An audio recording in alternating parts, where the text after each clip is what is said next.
Hi there. I just bought the Champion 2000 watt inverter generator from Tractor Supply. It was about $549 out the door with tax and everything. I use the Kohler 10W30 oil. The reason why I went with this oil is it's made by Kohler for generators, but what's good about this, it has high zinc. And high zinc is good because that's what keeps the anti-wear for the metals. So much of the zinc has been removed out of these oils that you don't have the anti-wear capability anymore as much. Being this is just an air-cooled engine, it doesn't have any coolant or anything. It's important to keep these things running and running where they don't have a lot of wear issues. I did read the owner's manual and I filled it up. Took not quite a full quart of oil. That's where it ended up. And I went ahead and I hooked up a drill to it, and I'm going to run this with the drill. You're supposed to do a break-in of 5 hours off and on. You're supposed to run a load on it. So you're going to hear this drill is louder than the compressor, louder than the inverter.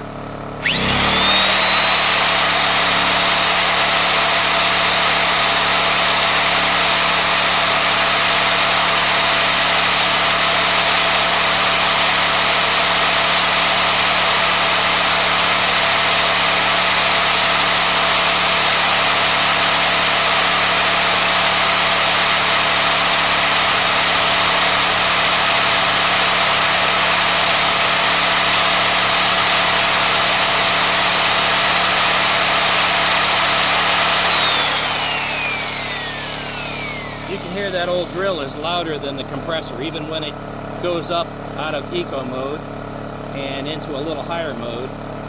But it automatically goes between eco and the regular mode. Some of the other inverters didn't do that. Another thing I liked about it was it's got several areas in the case where it's got vents. It's got vents on the side, on the ends, and it's pulling air from all sides. And then on the back side, it's got a spark arrestor. Now, you might not think the spark arrestor is a big deal, but that little wire right there could help stop having a forest fire. And up in Colorado, as dry as it is this year, that's important. So I'm, assured that, hey, at least I'm going to try my best to not have anything come out of that exhaust. It holds right at a gallon of gas. It does have a ground on the side, which a lot of them don't. I'm going to put a ground on it when I go up there.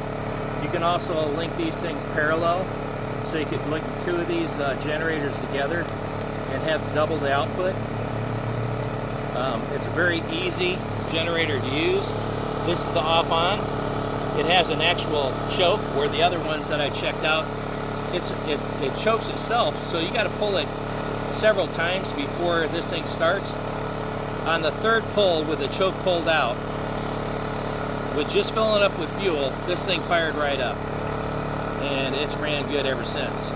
Another thing I like, it has a 12-volt plug on the side of it, so you can charge things and plug things in that might have that type of plug. I have a bag that I use for ozone generation. It has a plug that plugs right in there, so now I got something for that. This also has circuit breakers, where some of the others didn't have circuit breakers. This has a 20 amp and an 8 amp. So there's a lot of things that I looked at on this that made my decision. It's very quiet running, way quieter than anything we've ever had up there. And some of the other inverters pull air from underneath the unit. This pulls air from all over the sides of the case, front, sides.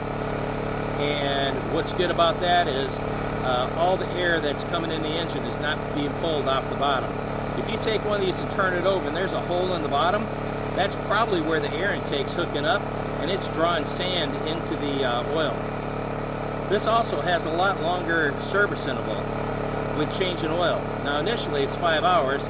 After that, I'm not exactly sure, but I know it's longer than 10 hours. So a lot of the other inverters, every 10 hours you have to change oil.